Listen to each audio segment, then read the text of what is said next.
man maa ngi tudd Leyti Ndiaye responsable mine bu Dangote. waaw tey lu ñu yëkkati tey dafa bokk ci ñaari ponk yu mag. ponk bi njëkk mooy responsabilité sociétale d'entreprise mooy maanaam këru liggéeyukaay maanaam la nga xamante ni moom lay jël di ko doxal jëmale ko ci askan wi ak beneen ponk bi moom mooy lu ñu tuddee développement durabilité moom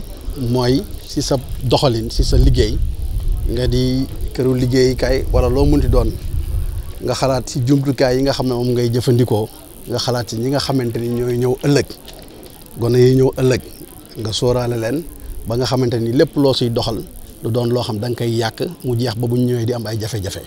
loolu lan moo ko lënkale ak santé ak éducation. waaw la ko lënkale tey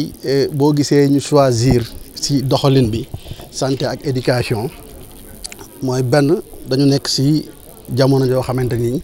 jamono ju métti la ndax feebar bi xew ci jamono. beneen bi mooy nit ki bu amul wér-gu-yaram te amul éducation du tal maanaam xalaat ëllëg dafay concentré wu ci rek nu muy def ba dund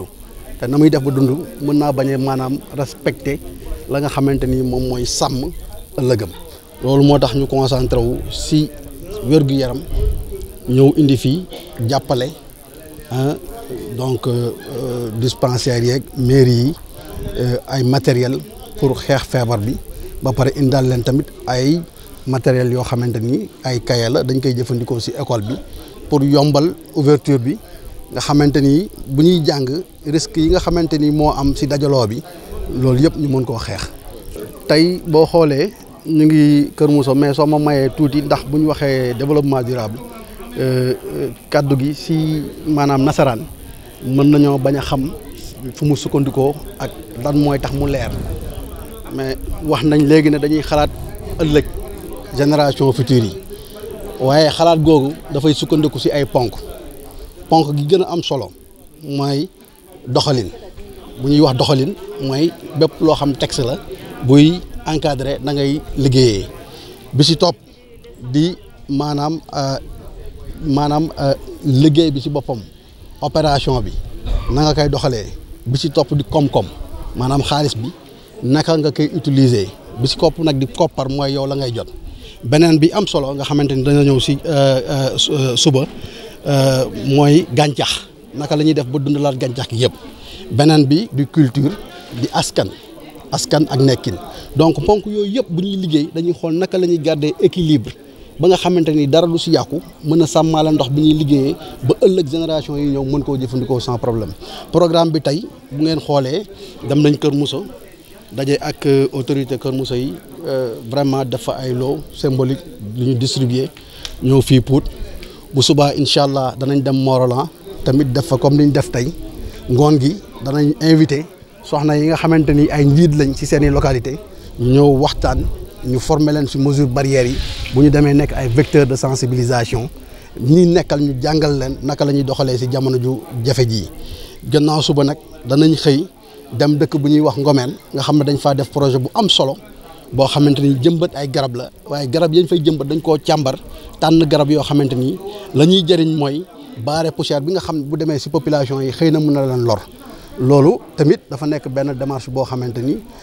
démarche volontaire la boo xam dañ koy def uutuñu ci marketing uutuñu ci dara mais dañu koy def mu nekk un devoir donc envers les communautés ci ngoon gi balaa journée bi di jeex tamit danañ dem Cikki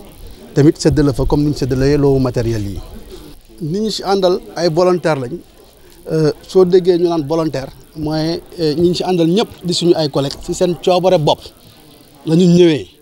nangu avec toute sincérité ànd ak ñun ci activités yi boole ci seen bopp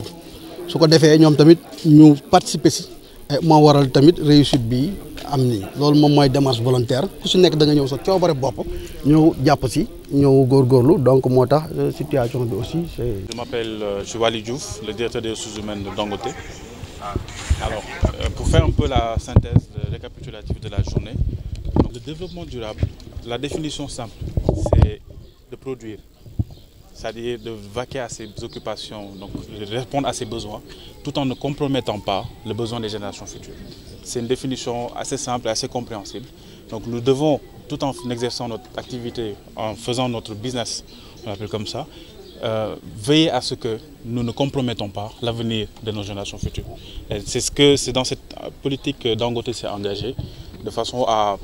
préserver tout ça et aider les générations à venir à trouver quelque chose qui sera valorisant pour eux,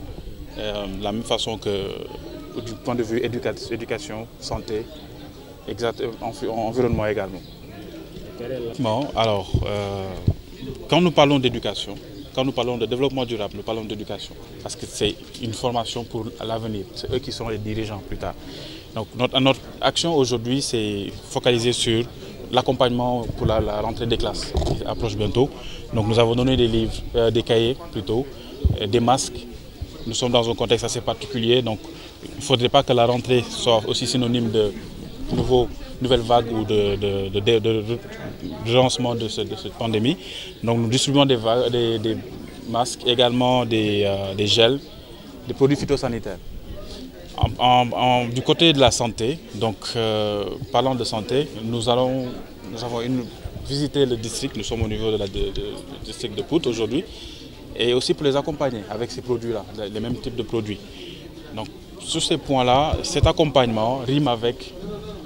subvenir, on va l'appeler comme ça, ou venir aux besoins de tout ce qui est développement durable.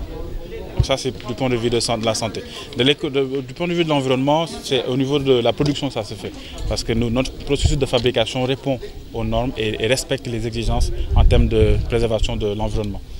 Et ainsi, il y a d'autres paliers, il y a d'autres piliers que nous veillons en tant qu'employeur, en tant qu'entreprise locale, que nous veillons à respecter. Donc nous sommes aussi très présents auprès de nos communautés et nous faisons tant bien que mal tout notre possible pour préserver et les aider aussi à agir en tant qu'acteurs du développement durable.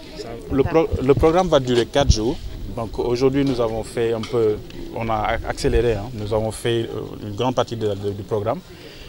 Demain, ce qui va se faire, nous allons visiter la mairie de Morolan plutôt, la mairie de Morolan. Nous allons également faire des distributions et ensuite nous visiterons le site de santé pour faire des distributions de produits phytosanitaires, à peu près comme on a fait ici aujourd'hui. Et l'après-midi, nous avons appelé ou invité les femmes leaders du marché de Pout pour faire une séance de sensibilisation. Donc la sensibilisation sur la Covid et après ça a suivi d'un cocktail. Donc tout ça dans une ambiance de discussion pour mieux les sensibiliser. Parce que c'est des leaders et il faudrait qu'elles portent le bon message. Ensuite, après-demain, donc mercredi, nous allons aller sur le volet plus environnemental. Donc nous allons faire la ceinture verte du niveau des mines. Donc cette ceinture verte, c'est comme mon collègue l'avait dit, c'est pour réduire la propagation de la poussière au niveau des communautés. Donc cette ceinture verte, ce ne sera pas un mur, mais ce sont des arbres. Nous mettrons des arbres qui veilleront à filtrer ou à réduire tout ce qui est émission. Tout ça du point de vue environnemental.